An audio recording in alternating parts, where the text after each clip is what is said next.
Former U.S. President Ronald Reagan once said inflation is as violent as a mugger, as frightening as an armed robber, and as deadly as a hitman. As tragic as his quote seems, experience has proven those words true.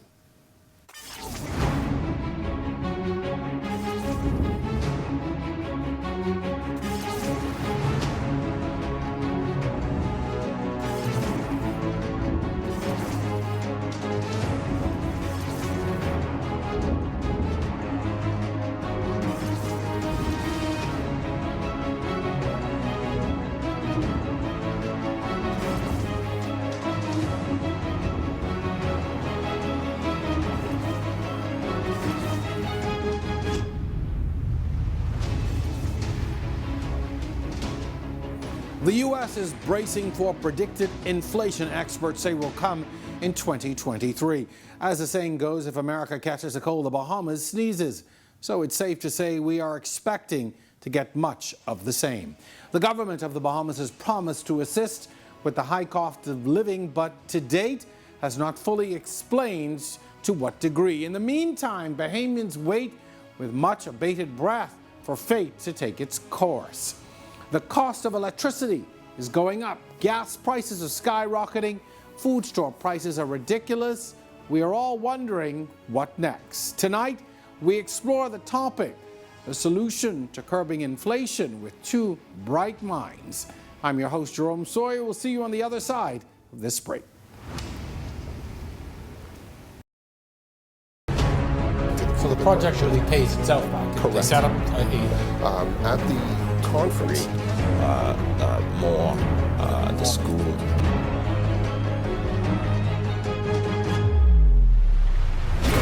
As a journalist, I always have to focus on the facts, and sometimes that means going to investigate for myself. On the Record, Thursdays at 8 p.m. right here on RTV.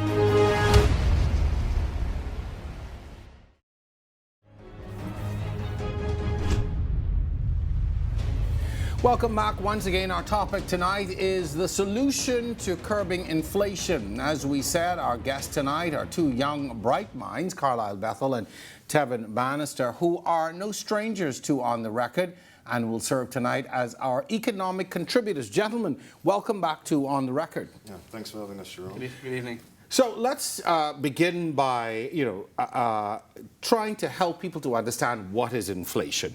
Let's define the word so that people understand what it is we are attempting to discuss tonight, because all too often, I know those of us in the media are very guilty of it. We talk about, inflation is rising and there's a threat of inflation, and it sounds great. But let's begin by explaining to our audience what is inflation.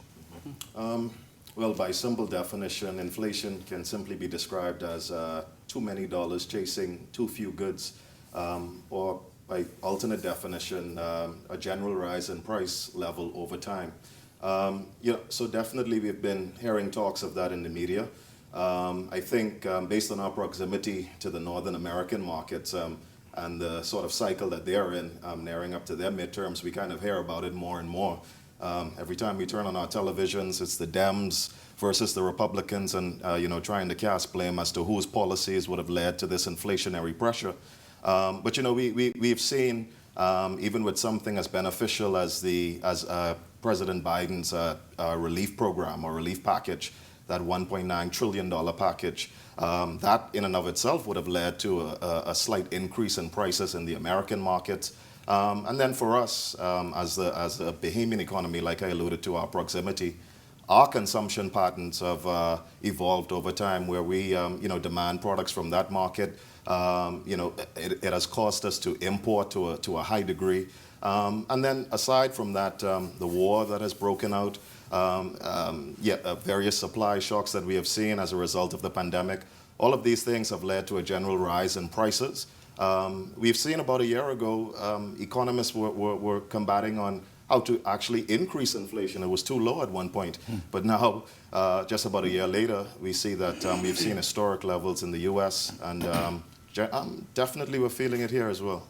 So as you would have indicated, it's the increase in food prices, gas prices. There's even talk of an increase in electricity. What really are the first signs of a country moving towards an inflationary period?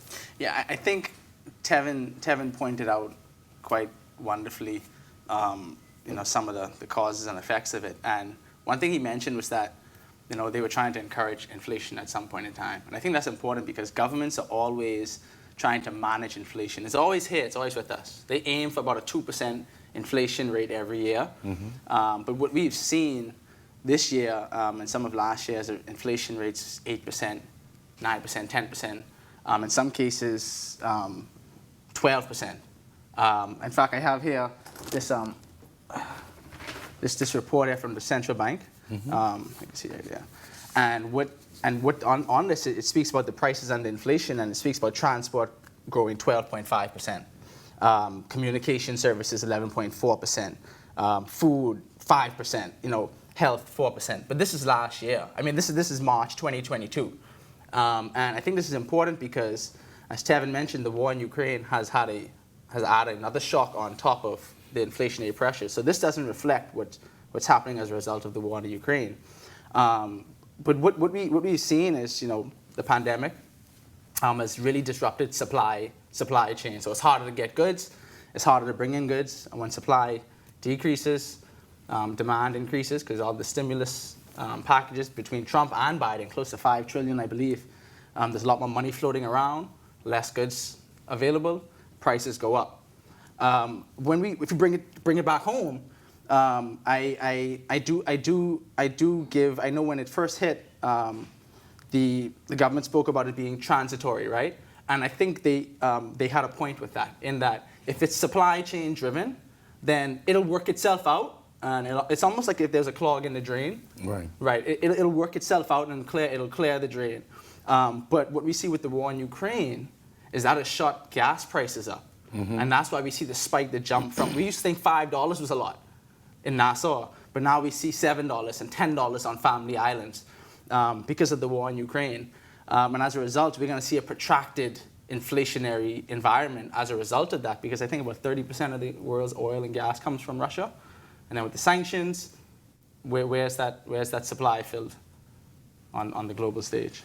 It would seem as if, despite your best efforts, you, in many cases, as a country, as a government, may be almost helpless in addressing or arresting inflation.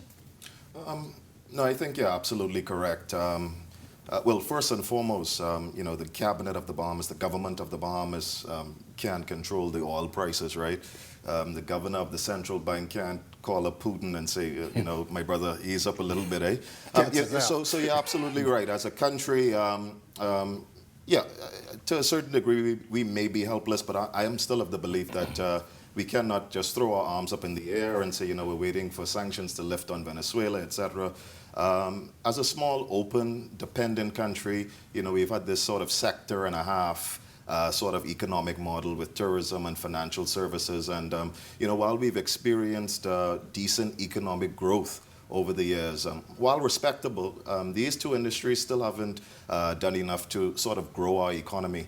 So we're kind of stuck, so to say, in dealing with the inflationary pressures that we see. But I think that what we need to do as a country, or what the government needs to look at, is ways that we can mitigate it in the short term. Of course, government can do things in the long term to sort of counteract inflation. Like Carlisle said, more developed countries usually set or have targeted inflation of 2%.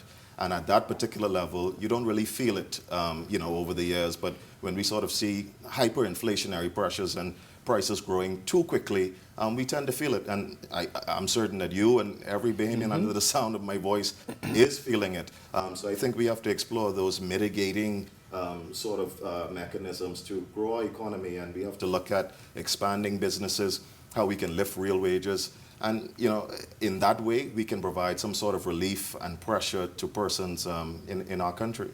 During the pandemic, there was a lot of talk about the need to diversify the economy and to do things other than tourism and move. And this is our watershed moment. If this has taught us nothing else, is we have to diversify the economy.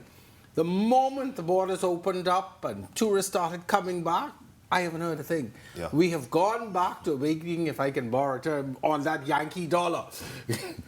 I think to me that conversation has to be we have to be a little honest and robust in our conversation about tourism.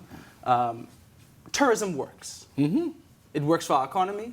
We're good at it, and so we specialize in it. And what we've seen is that it has afforded us, our economy, a larger economy than most of our Caribbean region neighbors, and now they are trying to get into the tourism industry, right? So tourism works, and it worked previously, but just because it worked in the past doesn't mean it's going to work in the future. We have to find ways to improve on it. I heard the Minister of State speak a few times about diversifying within tourism, right? I fully agree. We need to diversify within tourism, diversify the ownership of tourism, have more Bahamian owners in tourism, and that works. But in regards to what government can do for inflation, I always say when it comes to finances and business and money, I try to be as truthful as possible, because at the end of the day, numbers really don't lie. 1 + 1 will be 2. And so lying to myself and to you and anyone else doesn't help. And sometimes numbers can tell a more accurate and more true story than speeches, which is why when you look at the budget and what governments are doing and how they raise money and spend money, it's important. Now, the government of the Bahamas did not cause the increase in prices.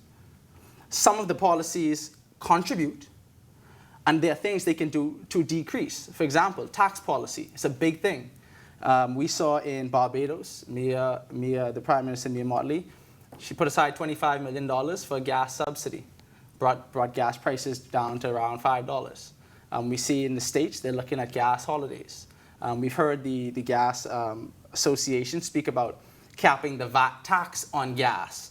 So there are things that government can do in the short term, but it's just a matter of, is that a priority decision for them? So this, when the belief, before the war in Ukraine, and here's what I'll say, before the war in Ukraine, when inflation was considered to be transitory, I was fine with them saying, okay, we'll wait this out, there's nothing we can do. I didn't agree with it at the time, but they took that position, and I accepted it. I can understand it. But now that we have this war in Ukraine, which clearly is going to be a protracted war, it's not going to be a quick one. Everyone is projecting this is going to be months and months and months. There needs to be a pivot now. There needs to be a pivot. How are we going to address this now protracted inflationary period? In the States, they are projecting a recession is on the way if it's not already here. Because the one way to fight inflationary period, like Tevin mentioned, is when the economy heats up too much, is to cool it down and bring on a recession.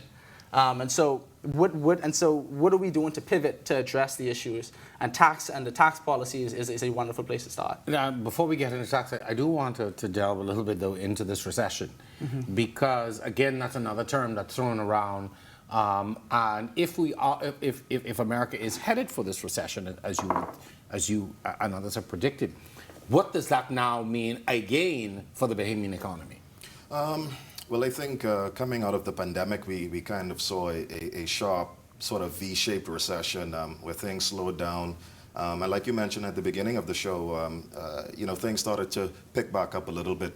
But like as we go along, and top economists envisage that a recession could be on the way by 2023 into 2024. It'll never be good for the Bahamian economy, and especially I think coming out of our pandemic environment, we definitely want to continue to pick up on growth, to continue to grow our economy, expand businesses, and then if I could just go back to your previous question, where you alluded to a lot of the pandemic discourse about all of the big ideas that were thrown around and stuff like that.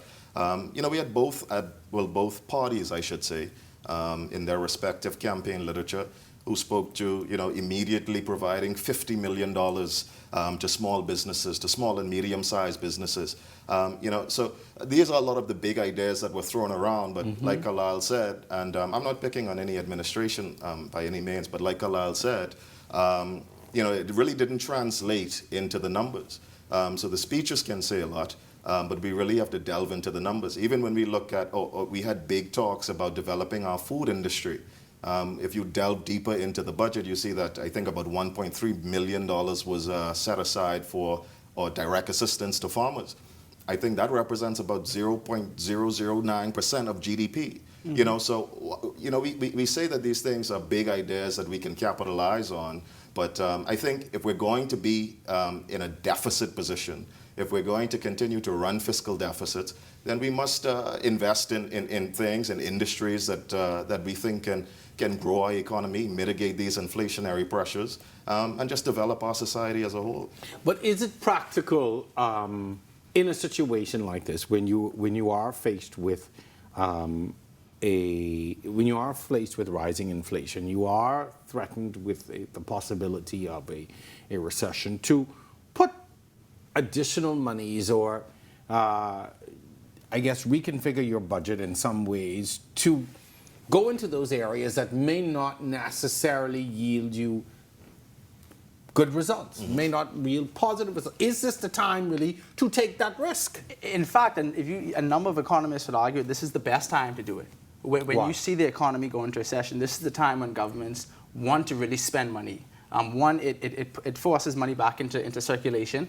But what's important is how you spend it, right? If you take out money, like that's why we always say, not all debt is bad debt. If I get debt to buy, to build an apartment complex, that's an asset for me. That's going to yield return for me down the line. But if I max out the card to go to Florida or to Rwanda or to Switzerland or London, then that's money that's spent. Sure. Right? And so if you are taking money to invest in farmers, in the farming industry, where we can grow our own food and doesn't have to import it and import the inflation, then that helps. If we invest in small businesses and entrepreneurs to diversify the economy, which by the way, that budget was cut as well in this budget. The money is allocated to small businesses. Then that is a value, a net add to society. Gentlemen, we are at the point of our first break. We are going to take that break, and we'll be back with more on our topic tonight, the solution to curbing inflation, right after this.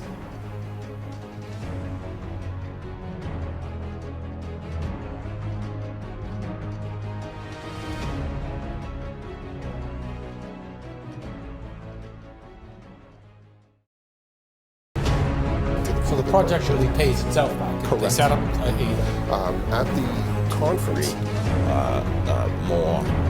the school.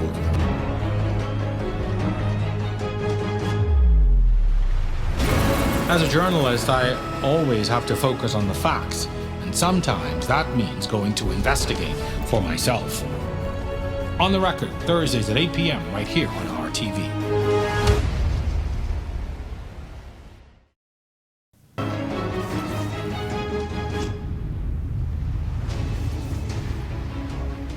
You're watching On the Record. Our guests tonight are economic contributors Tevin Bannister and Carlisle Bethel. Our topic, the solution to curbing inflation, if there is such a thing. I want to, before we move any further, I want to go back to something you talked about that spurred or got me thinking. At a time when prices are increasing, government finds itself in a situation where it's having to spend more money to do these kinds of things, or to do just basic things. Is this a time, though, to begin to talk about levying more taxes? One of the reasons I've asked is that the latest NIB actuarial report has called for an increase to NIB contributions. There have been people from other quarters who've said that we cannot continue like this. We have to find, or government has to find a way to increase its income and its revenue. How do you begin to even rationalize something like that when people are paying $10 at the pumps for gas, a loaf of bread is, whatever, $6 or whatever people are paying. People are paying more. Every time you go to the cash register, I find myself going, wait, I only pick up 10 things, why am I paying this? You are paying more everywhere, but government is in need of additional revenue. I think when we look at the NIB issue that you pointed out, we saw the reports that they need increase, but I think NIB has to be addressed from a more holistic point of view. Sure. I think that the population, Bahamian people in general, have no problem paying NIB. I think NIB is a crucial part of a You think well-functioning Bahamians have no society. problem paying NIB? Here's the thing. I think Bahamians have a problem when they see I've paid it and I go to collect and it's not there. The problem is the return. Or my employers having, or there's some issue between the employer and NIB, or there's some runaround, or it's a backlog, or we don't know how the money's being spent. The money from NIB is being used for other things. Is it being invested? You know, and so I think that there needs to be a broader, more in-depth, holistic conversation about NIB. Sure, for another show. For another show, yeah. right. But in terms of taxes, I think you use these times to alleviate the burden on people. And that's why I think you see the opposition speaking about removing VAT off breadbasket items. And it's in times when the country is doing well and the economy is doing well and people are making money and money's in people's pockets that you can start to look at, okay, how do we fix some of these structural issues related to tax and fees and payments? But how do you honestly, or what options are available to a government when everything is so expensive? When even as we are paying more, governments are paying more for services and the things that they do. But you know, what options are available to governments in a position like, or at a time like this when they find themselves in a position like this? I mean, well, I think there's no way around it, right?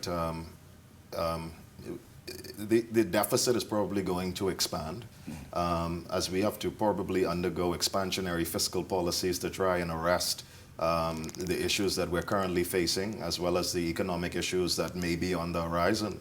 So yeah, while we must, you know, carry out a careful balancing act, and of course you're absolutely correct, we need revenue. The government is in need of revenue. And, you know, over the years past 2 or 3 election cycles, you know, there's been this political football about, you know, you implement VAT, you raise it, you decrease it, etc. But the fact of the matter is, people, I guess, tend to forget that, you know, before VAT, before the value-added tax, our tax base was primarily import duties, which we tend not to pay sometimes, even when we come in anyway. So, of course, you could see that... Only spent $100. Exactly. You never spend more than $200, right? Notwithstanding, it was 10 bags. Okay. But anyway, but people see how fragile our tax base was, you know. So while we get into the political arguments about, you know, who implemented the VAT, who raised it, who decreased it, I think in this current time, we have to recognize that I think the deficit is going to expand. And like I mentioned before this segment, while we're in fiscal deficit spending, let's spend on things that are going to actually benefit the economy. Kalal made reference to you know, the tax being added on breadbasket items. I think when that decision was taken, you know, it was a 2%. It was a 2% general decrease in VAT, but I think, you know, on the face of it, it was still a 10% VAT introduction on, you know, items that the average citizen who was impacted by inflation the most, you know, the low to middle income type of families, you know, they were impacted the most. And I think, you know, as we discussed this very pertinent issue of inflation, very critical to me is the inflation inequality. You know, the average family spends more, you know, a greater proportion of their income on food, on gas, on electricity, etc., as compared to persons in a, you know, a higher income bracket. So that inflation inequality is something that's even augmented more so for them. You know, you spoke about picking up the 10 items in your grocery cart and, you know, the $40 you put inside your car that just ain't stretching. Persons are feeling it. You know, so we have to, I think the only logical explanation at this point, or the only logical course of action is, you know, we have to, you know, I guess ramp up the state intervention to try and arrest what we're seeing now. So if we, let's say, scenario, we are headed for an increase in the deficit because government is going to have to borrow, some things are going to have to happen. People are going to meet basic needs. Some things are going to have to happen. What does that now mean down the line? Because as you said, as in a credit card, you get goods today on credit, but at some point you're going to have to pay. So when you talk about increasing the deficit, we're looking down the line 10, 15, 20 years. Again, what does that mean for us? What it means, quite frankly, is that I liken it to if we go out to eat at a restaurant. We go out, we order the big meal, the steak, the lobster, you get your 3 appetizers, a couple round of drinks, some shots, and we leave the bill in the tab there for the next set of people that come in. right? Essentially, what we are doing is we are borrowing today and spending today on the pockets of future generations. So it's people like me, like Tevin, like yourself, Drew, this is a young fella who is going to have to pick up this tab for the heavy spending that's happening today. Now, I have no problem picking it up if I can see that, listen, I'm paying debt on an apartment complex that's generating revenue, right? But if I'm picking up tab on a meal that y'all eat, then I have a problem with that, 'cause that's money just spent, that's money gone. And so it's important to look at it from that way, because the bill will have to be paid by someone at some point. And another thing about inflation is that inflation is oftentimes considered a hidden tax in a sense. So governments are not completely averse to inflation. They want some inflation in there. As you mentioned before, they aim for about 2% because you don't really feel it. When we look at inflation, the government's revenue is boosted as a result of the inflation as well, because 10% is a percentage tax. And so if a good costs $1 today but $10 tomorrow, that's an increase on the percentage. So inflation to an extent benefits government, but it's all about now that we have this benefit, this increase in revenue, how do we spend it? Do we try to ease that burden on people, or do we just let it ride? And so it really comes down to policy decisions. Awesome. Gentlemen, we're going to pause here for our second break in the show. You are watching On the Record. We're talking about inflation and what can be done, if anything. We'll be back right after this.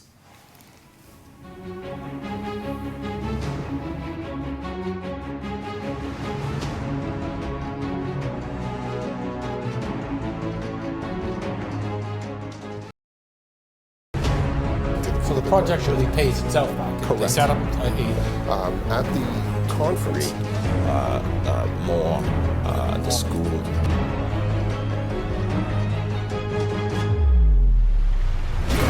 As a journalist, I always have to focus on the facts, and sometimes that means going to investigate for myself. On the Record, Thursdays at 8 p.m. right here on RTV.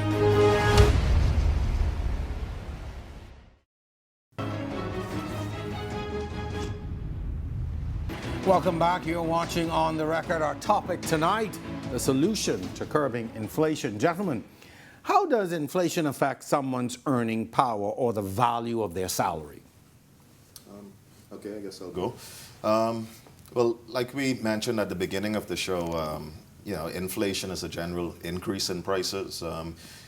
Your savings, your earning power is directly impacted by that, because as the prices increase, your earning or your purchasing power decreases if there's no sort of corresponding, increase in that in those savings or in that purchasing power, vis-a-vis interest rates, etc. And I can actually give you a pretty decent example. I was seeking a credit product one time, less technical, trying to get a loan for something, right? Mm-hmm. I wanted to fully collateralize the loan. So I suggested to the banker at the time, let me take the funds and buy central bank bonds, which I think at the time were offering about 5%, and the interest rate on the loan that they were offering was 6%. So my effective interest rate would have been, 1%. So I would have been getting, returns on my funds, sort of safeguarding me from the inflationary pressures in the economy. But I was subsequently told by the banker that no, it doesn't work that way. So I had to place funds with them, get an interest rate of 0.04%, which in 2020, I think the inflation rate was about 0.04%.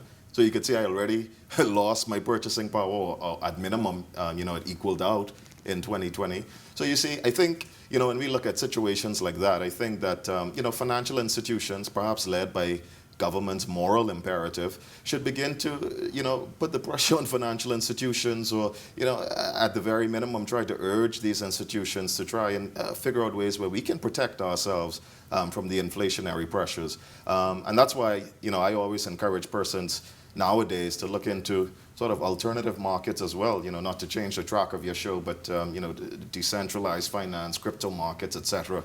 I think that these are alternative ways that we can sort of protect our purchasing power and protect our earnings. So we're going to stick a pin in that, but come back to that, but because that is a good point, and it's something we want to delve into in terms of protection, but along the lines of protecting your money and protecting your future and even protecting yourself from these shocks that can come along with inflation. How do you protect your savings and retirement fund from inflation, or is there a way for that to happen? Well, there are investments which people consider like inflation protections, such as real estate, because the value of real estate it goes up with inflation. It tracks it. So there are safe investments that you can have. If you have it in just cash, then that's eaten away by inflation. But when we speak about the Bahamians in general, a lot of Bahamians live paycheck to paycheck. A lot of Bahamians are hurting out here. And so investments and things like that are really for a segment of society. I think what's important is that we find ways to one, and I think the most important thing is to decrease that price at the pump. What consumers are paying for gas, because that affects everything. When you think about every Bahamian who not just is in a car, you think about the bus drivers, you think about the restaurants have to buy fuel for the gas stoves. Everything is tied to the price of oil. And so we really have to look at that, we had a lot of talk about, and this really is why when we hear people speak about the BPL fuel hedging program, right? I think we should speak about that a little bit, because that's important. Because essentially, what the fuel hedging program was, it says, okay, we know what the price of oil is today. Tomorrow it can go up, tomorrow it can go down, but we know it's let's say $5 a gallon today. We buy $5 a gallon today, and we lock that price in for a period of time, 6 months. If the price goes up, we get it at the $5. If it goes down, we get it at the $5. The BPL had in place a fuel hedging program, and when oil was going up around the country, we saw a period in the Bahamas where gas was really, really low, almost like $4 on Nassau, and then it spiked up to 5, 6, 7.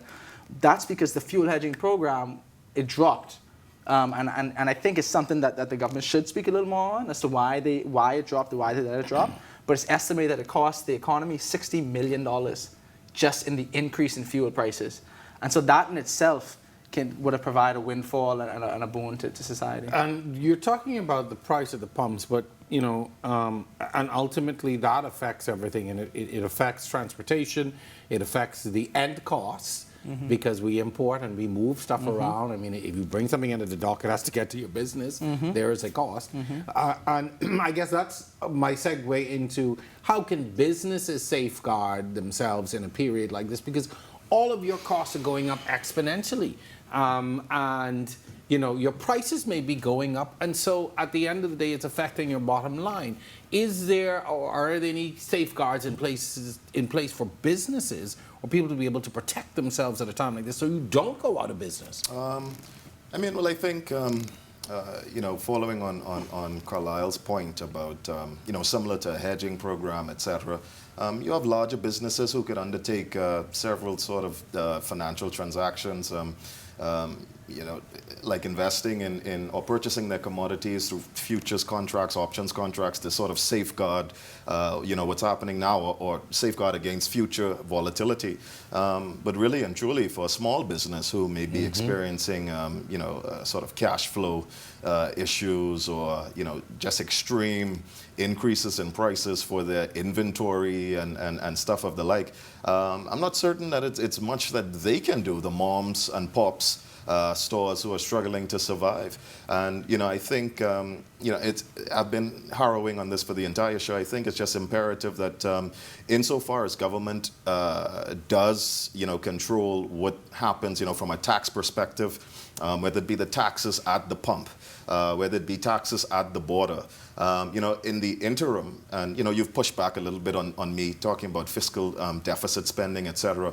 But even if we don't want to go that route, we could look at areas where we can cap taxes or remove them entirely, and begin to provide some relief to these businesses. You know, whether we investigate creative ways of allowing a certain amount of inventory free at the border or at a reduced level until we begin to spur economic activity in the economy. But I'm harrowing on this point still. You know, some sort of government or state intervention at this particular time. If I could just piggyback really quickly on that, I think it's you know, and this is why inflation is so harmful to society, is because inflation leads to more inflation. Let's take, for example, a small mom and pop shop. Let's take a restaurant. They know they were buying oil for $30, and then the price increases to $50. That $20 jump, that has to be reflected in the price of the final product that's sold, right? Or else they eat that loss. And so that means the price on the menu has to increase. So now let's take that shop. Let's say it's a restaurant. I print out menus, right? I have a price printed on my menu. Let's say the price increases tomorrow. There's a lag between when that price increases and when it's reflected on my menu that you see. And so outside of you coming to the restaurant and complaining about the price increase, man, this beer was just $5 yesterday, why it's $7 today, right? Outside of that, the restaurant owner now has decided, okay, do I increase I'm printing new menus now. Do I increase the price to what I want it to be today, or do I expect prices to continue to increase? So I have to increase it to what it is today plus some. So I have to print out a new set of menus. And so now that leads to more inflation. And so inflation can be a deadly cycle. And so governments really have to kind of step in and put a stop to it. And that's what they're fighting in the States. What about the effect on loans? Well, I guess, yeah, from that particular perspective, you know, well, savings and investments, I think in our country, it's always been an issue anyway. You know, we've seen a lot of non-performing assets in our country over the years. I think, you know, if the economy and the inflation issues do get out of control, we could see increases insofar as our non-performing assets are concerned. By non-performing, you mean? Bad loans, sorry. Bad loans, yes. Yeah, I'm still in sort of my banking mindset. But yeah, so, you know, as it gets increasingly difficult, or as persons continue to feel the pinch at the cash register or at the pumps, you know, usually, even in good times, sometimes your payments tend to slow up a bit. So one can only imagine in more difficult times, you know, the priorities have to shift. You know, is it going to be I put food on my kid's table, or I have to ask this, but even, you know, for other financial institutions to a certain degree on high alert, because if the cost of gas, the cost of food, all these other things are going up, at the end of the day, I'm going to say, you know what, if I'm going to hold back on something, I'm probably going to hold back on that loan payment because I've got to take care of some essentials. Yeah. And, you know, are financial institutions now a little bit more watchful in terms of, you know, payments coming in and things of that nature? I'm of the view that financial institutions are a little bit too risk averse here in the Bahamas, and I think a lot of the practices that we see, and especially when it comes to loans and lending, they can be considered very predatory. And I see the government, which I do encourage, is speaking about bringing forth legislation to kind of regulate the loans that can be considered predatory. But for some reason, they're making it only for non-banks. I think banks ought to be included in that legislation. But I'll say, to piggyback on Tevin's point, wages tend to lag inflation and price increases, right?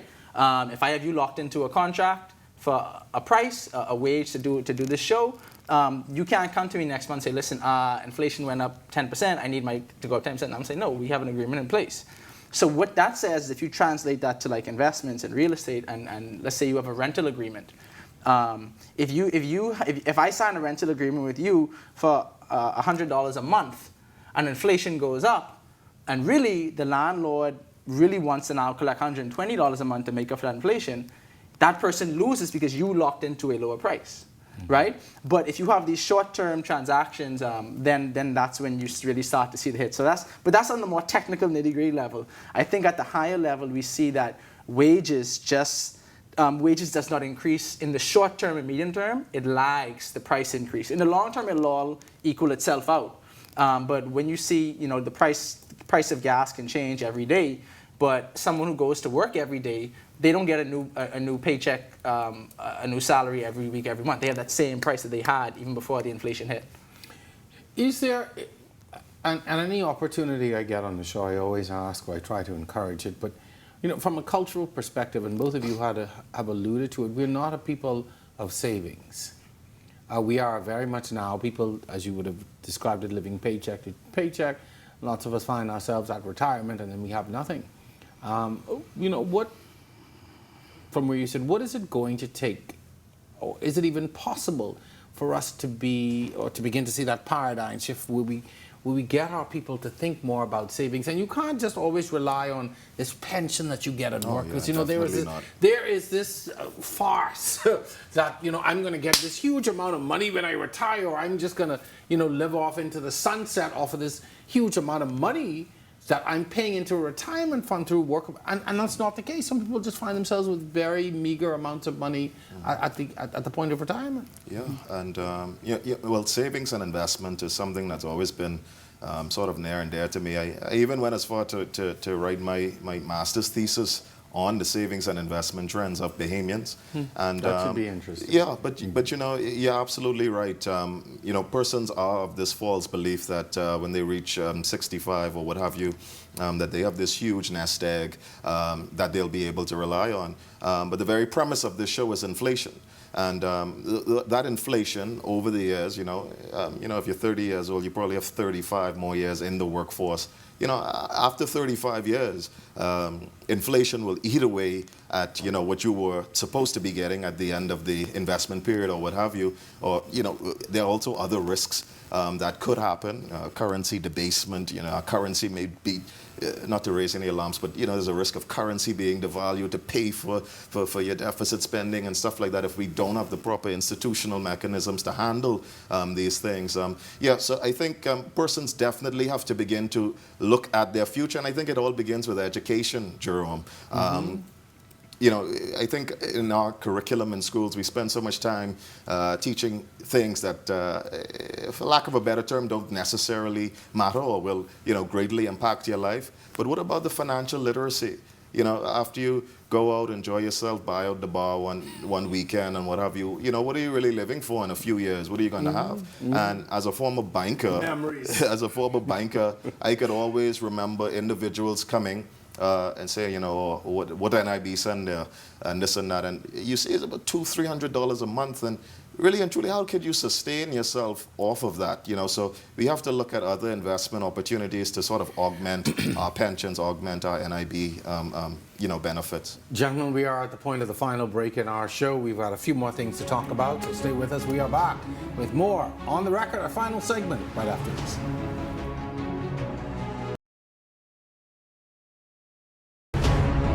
So the project really pays itself back. Correct. They set up At the conference, the school.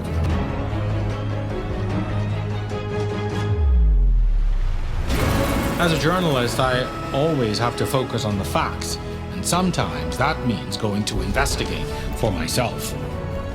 On the Record, Thursdays at 8 p.m. right here on RTV.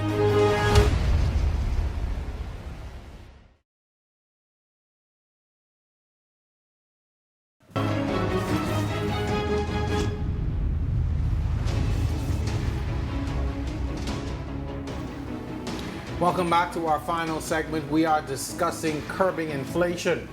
Do you believe that cryptocurrencies have a significant place in the future of our economics and in terms of finance? There's so much being said about it. There's a lot of skepticism, but is there a place in the future, or is this a way out or a way forward for us? I say this often, and I think that the Digital Assets and Registered Exchange Bill, the DARE Act that we always speak of, that was passed by the former administration, was one of the most revolutionary pieces of legislation passed in this country in a while.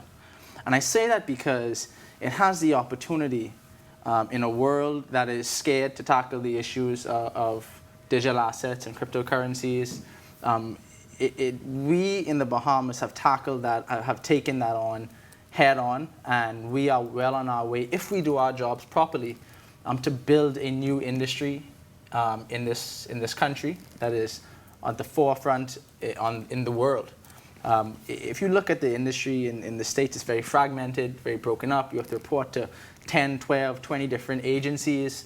And that's why you see a company like an FTX, which people like to speak about. And I understand we have a number of other digital asset businesses that are trying to come here. They're flocking here because of the ease of regulation and the mindset of the country that we want to embrace this industry. We want to build it. But it's important that we find avenues and build avenues where Bahamians can take advantage of it, where Bahamians can get involved as business owners, as investors, not just employees. We want to make sure it's a Bahamian-owned industry. And if we do our jobs properly, then I'm sure it could really provide that new revenue stream that's desperately needed by the country. Yeah, well, definitely. Personally, I'm a big proponent of the crypto industry and the blockchain space. And I think basically because of the decentralized nature of it, and I think first of all, let me say it should begin with education. If you're not attuned into what it is and how it works, then definitely it's not something that you should be investing in. So definitely you should conduct your own research before jumping into it. But like not I said, just because it's popular and not people just are because talking it's about popular. it. Yeah. And I think a lot of persons would have jumped into the space as a result of these feel-good stories of millions of dollars being made, the Lamborghinis, the mansions, etc. And mind you, some of these things have happened, and I do not doubt that they can happen again. But I would, implore Bahamians as they do their research to find those more feasible ways of earning interest, of earning income on your money. And like I said, it's decentralized. I think, over the years, KYC requirements, know your customer requirements, and due diligence requirements at banks have become so rigorous over the years, where they pretty much just stop short of asking you for your blood type, right? But with the crypto industry, you have access to your wallet, your private keys. As long as you have an internet connection, you have access to your funds no matter where you are in the world. And as it gains more and more adoption, you'll have the ability to transact in this way. You have the ability to send assets across the internet. So and then as an aside from that, Jerome, like I mentioned, in this whole decentralized finance space that is currently growing, you have the opportunity to gain very decent rates of return as compared to that disheartening 0.04% I mentioned in an earlier segment. So if you can gain 5, 6, 7%, some upwards to 10% or something on your investments and still have exposure to the crypto markets, I think that augurs well, and it's definitely something that persons should investigate and consider. I think, though, there's this great misconception that is a get-rich-quick scheme. And, if I have a couple of dollars and I throw it on this, I could get, I could put in 1,000, I could get 10,000 tomorrow. And that seems to be a misconception. Is that a seriously dangerous thing for us? Yeah, like Tevin mentioned, he said there are stories of people who, hit it big, right? And there are those stories in every industry, right? It's not, there are stories of fraud, there are stories of corruption in every industry, the banking industry, you name it. So the crypto industry is no different. I think what we see now, though, is because it's such a new industry, it's fresh, there's a large transfer of wealth into the industry. Young people, the next generation of wealth holders and builders in the world are flocking towards the industry. And so there's opportunity there. But like Tevin mentioned, I fully agree. You don't want to go in looking for that to be your standard. That's not what I'm going. I'm not going in to hit a home run. I'm going in to get on first base. Sure. Right? Get on base. Maybe take the set to run on first or second. Right? And if you go in with that experience, and if you go in looking for it to be a sound investment, then there is opportunity there. Now, whenever we talk about inflation and the possibility of a recession and all these things that affect the economy and the way we live, there's always a concern about the devaluation of our dollar and whether our dollar is strong. So, from your perspective, are there any real threats to the value of the Bahamian dollar? Personally, I don't see it happening at this current stage. And individuals from the central bank and what have you would certainly agree that our foreign currency reserves are in a somewhat relatively strong position. Yeah, but I think that definitely there always exists that risk of the currency debasement or currency devaluation, especially as you reach those massive debt levels that sort of exceed the actual total amount of your economy, or the GDP rather. So there is that sort of risk that exists. What I've noticed really, Jerome, is that a lot of the multilaterals and stuff have moved away from this sort of language about restructuring programs, etc. And you see that we're sort of moving in the direction of various parliaments in the region implementing legislation like fiscal responsibility, etc., to sort of increase the levels of transparency and to change the institutional mechanisms that currently exist to sort of ensure that we, maintain our current economic standing. So while we moved away from that sort of incendiary language that persons would get afraid of, in the face of it, we're still sort of moving in that direction where we have to sort of implement these austere measures and be more fiscally responsible rather, reporting to our people. So in short, that risk does exist, I believe, but I don't foresee that being an immediate issue right now. Yeah, I agree. As we move now to wrap up, I just want to get your feedback on some of the indicators, and from the public perspective. What kinds of things should we be looking out for as a public for us to gauge this whole issue of inflation and how bad it is, or if we are heading in a positive direction? So what types of things as a public should we be looking out for to indicate to us the state of affairs? So when we speak about inflation, right, and how inflation, I think this goes to how inflation is measured and quantified, is that if they look at what they call a CPI, Consumer Price Index, and they get a basket of goods that people normally buy, bread, milk, cream, gas, whatever it may be, and they look at the price of it today, and they compare it to the price that's the average price that they find in the supermarket, in the stores of it next week. And that gauges it. So what people can do is look at your bread basket items. Look at the items that people buy every day, that people have to get every day, your essentials to survive, your medicine, your bread, gasoline and fuel. Those are all great indicators to watch. And so if you see that they're constantly going up, then you see that's that inflationary pressure that's still acting and still moving. But even with that, it's hard because there's always a lag, right? We spoke about the central bank's quarterly report that comes out quarterly. And they do a phenomenal job at the central bank in tracking and working. And Tevin mentioned managing our reserves. They do, John Roll and the team, they do a wonderful job.